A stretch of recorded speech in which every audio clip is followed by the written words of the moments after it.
Welcome back to Beyond the Scoreboard. I'm your host, Mehmet Fatih Akser. This is the final episode of Season 2, a season built around one central challenge. If you were entrusted with a university basketball program today, how would you build something that could compete, educate, develop people, earn the confidence of the university, and become stronger every year? Throughout the season, we have discussed recruiting, staffing, culture, standards, faith, player development, tactical progression, game management, and the personal growth required of a head coach. But there is one final responsibility that connects every one of those subjects, and it cannot be measured by a win or loss record. Let me ask you this question then. How do you build a program whose value continues beyond a player's eligibility, beyond the limits of its annual budget, and eventually beyond the tenure of the head coach? For me, the answer begins with three areas that coaches sometimes treat as separate responsibilities: alumni engagement, fundraising, and legacy building. I do not believe they are separate from one another. Alumni represent the continuing human story of the program. Fundraising converts trust and shared purpose into new opportunities for current and future players. Legacy is what happens when those relationships, standards, and opportunities become strong enough to continue without depending entirely on one coach. Well, that's the progression I want to explore today: people, investment, and continuity. Let me start from the first subject: alumni. Graduation should change the relationship, not end it. University coaches invest enormous energy recruiting players into their programs. We call families, we watch film, we travel to tournaments, organize visits, explain our culture, and ask young people to trust us with several formative years of their lives. Once they arrive, we coach them through competition, injuries, academic pressure, confidence problems, difficult decisions, leadership responsibilities, and the transition from adolescence into adulthood. Yet, after investing so deeply in recruiting and developing them, some programs allow the relationship to disappear almost immediately after the final season. I believe that is both a human mistake and a program building mistake. Graduation should not mean that a player is finished with the program. It should mean that the player's relationship with the program has entered a different stage.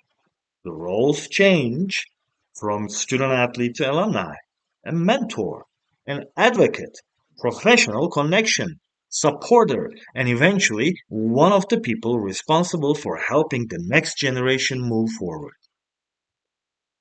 Serious alumni engagement is also much broader than asking former players to attend one alumni game or make a financial contribution.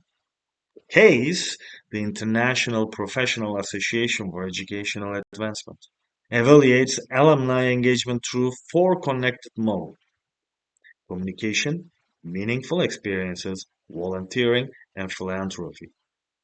The framework is useful because it reminds coaches that giving money is only one expression of engagement. Alumni may first reconnect by receiving meaningful communication, attending an event, mentoring a player, speaking to the team, serving on an advisory group, helping with recruitment, or opening a professional door for a graduate. If I were building a university basketball program, one of my priorities would be a structured alumni mentorship network connecting current players with graduates according to professional interests, academic backgrounds, and life experience.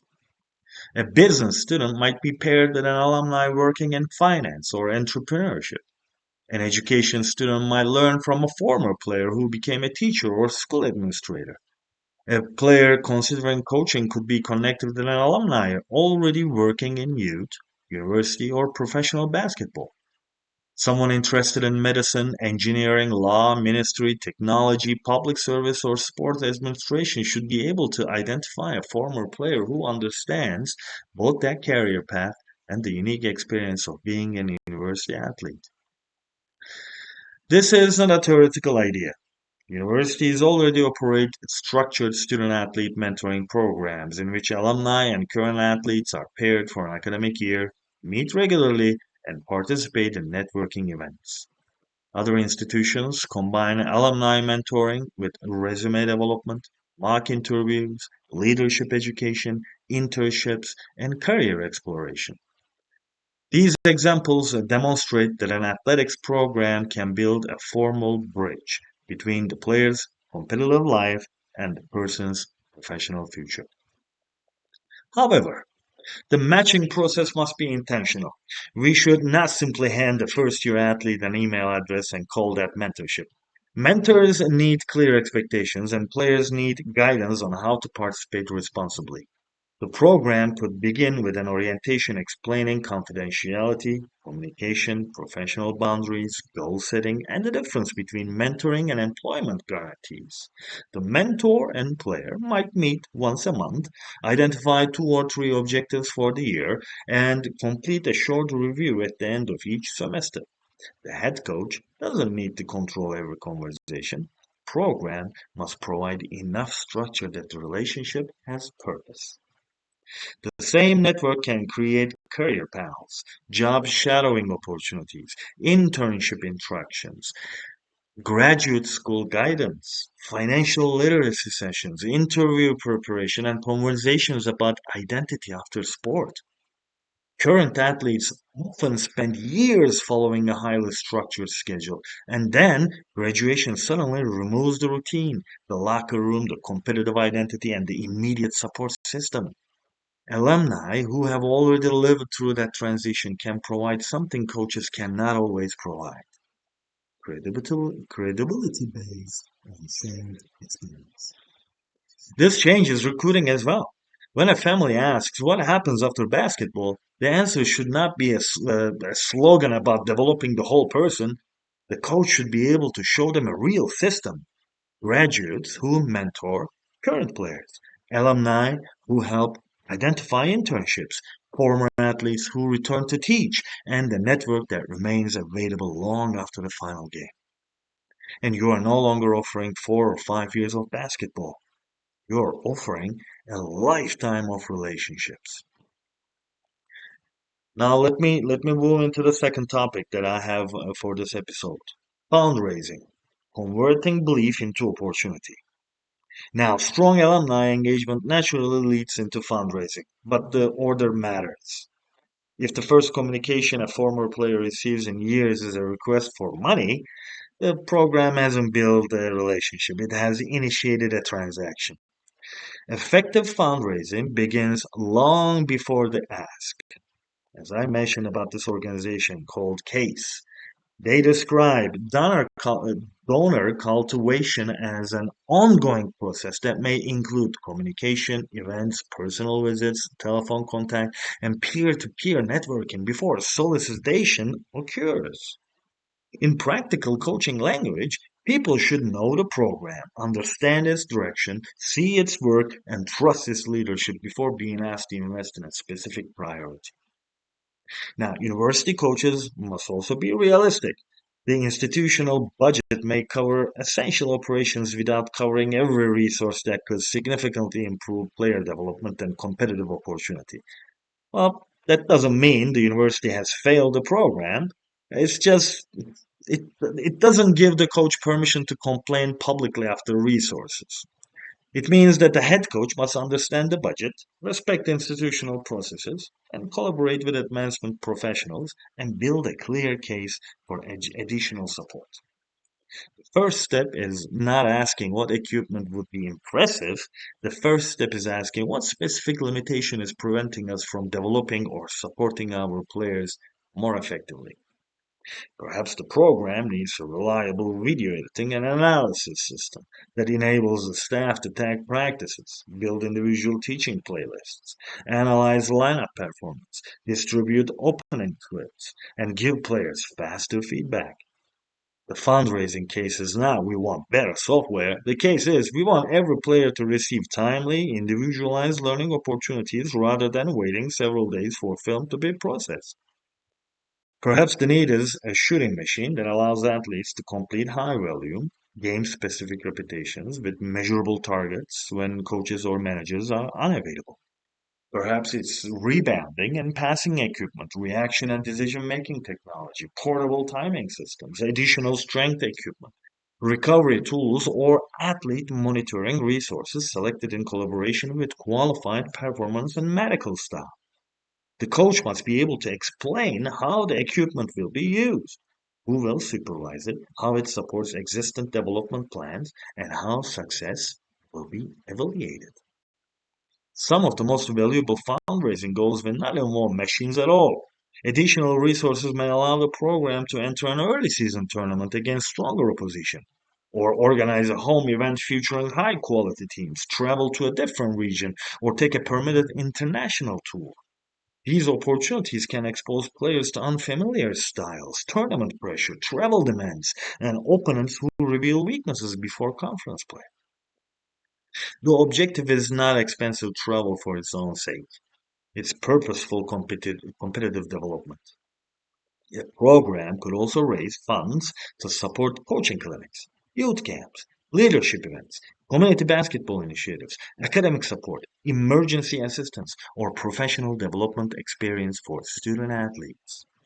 The strongest case for support is rarely help us win more games. It is help us create an educational and competitive experience that our existing budget cannot fully provide. And this is where transparency becomes non-negotiable. A donor should know the purpose of the project, the target amount, how funds will be administered through the university, what happens if the target is exceeded, and how the impact will be reported. Coaches must work through institutional advancement and financial procedures rather than creating informal arrangements. And they should never promise playing time, recruiting assets, influence over personal decisions, or special treatment in exchange for support. Stewardship after the gift matters as much as cultivation before it. Invite supporters to an open practice when appropriate. Send an update showing that the video system has been installed and how it is helping players. Share academic milestones, community engagement, alumni success, and team development stories, not only final scores. And thank people promptly and personally. Show them that their contribution became a real opportunity rather than disappearing into an unnamed account. People may initially be attracted by basketball, but sustained giving usually depends on trust, demonstrated impact, and meaningful connection to the institution's mission. Let's move on to our last topic here, legacy. We all want that, don't we? It's building continuity while you are still there, though. Legacy is often discussed as though it begins when a coach retires. No, no, no, I disagree. Legacy is not a speech delivered on your final day. It is accumulated result of the systems you build while you still hold a job. It is present in whether your alumni remain connected, whether fundraising priorities are ethical and strategic, whether assistant coaches are being prepared for greater responsibility, whether standards are clearly documented, whether current players understand the program's history, whether relationships belong to the institution rather than only to the head coach. Sport organizations use succession planning to protect continuity by identifying future leadership needs, developing people deliberately, preserving knowledge, and reducing dependence on a single individual. That principle applies directly to coaching. A program that collapses when no leader leaves may have been successful, but it was not yet sustainable. A head coach, therefore, has to ask difficult questions while still employed. If I were gone tomorrow, would my assistants understand why we operate the way we do? Or would they only know the drills I assigned them? Could another leader understand our recruiting calendar, alumni contacts, mentoring structure, fundraising priorities, player development system, and maybe program standards? Are important relationships recorded responsibly through the university, or do they exist only in my personal phone? Have I developed leaders, or have I made myself necessary to every decision? Legacy building requires documentation, delegation, and leadership development. It means allowing assistants to own meaningful areas of the program, teaching them how budgets and fundraising work, involving them in alumni engagement, and helping them understand how decisions connect to the university's mission. It means developing captains who can protect standards without constant supervision. It means creating traditions with clear meaning, not rituals performed only because the coach demanded them. And most importantly, legacy requires humility. The program is not the personal property of the head coach. It belongs to the university and to the generations of people who have represented it. The coach is temporarily entrusted with his care. That changes the definition of success, right? Because success is not only whether the team won while you were there, it is whether you left the program healthier than you found it. Stronger alumni relationships, clearer systems, better resources, more developed assistants, meaningful traditions, greater community trust, and players who were prepared for life after basketball. Every coach eventually coaches a final game. Another person will eventually enter that office, stand in front of the team, and inherit the consequences of what we built. They may inherit our banners. They will also inherit our relationships, our reputation, our unfinished work, standards, habits, and trust, or the lack of it. So the final question of season 2 is not will people remember me? I'll ask you a better question. The better question is, did I build something worth continuing? If former players return, not because they were invited for a ceremony, but because they still feel responsible for the next generation, if current players gain mentors in internships and professional guidance and lifelong relationships, if donors can clearly see that their investment created meaningful opportunities, if assistants leave prepared to lead programs with integrity, and if the standards remain visible when the original head coach is no longer in the building, then the program has achieved something greater than a successful season. It has become a community. It has become a network. It has become a responsibility shared across generations. Now, championship banners will always matter because competition matters and excellence deserves to be pursued. But the banner should never be the final product. The final product is the person who leaves prepared to serve, lead, mentor, contribute, and eventually reach back to help someone else. That's how alumni became more than former players. That's how fundraising becomes more than money. And that's how success becomes legacy. And that's what it truly means to go beyond the scoreboard.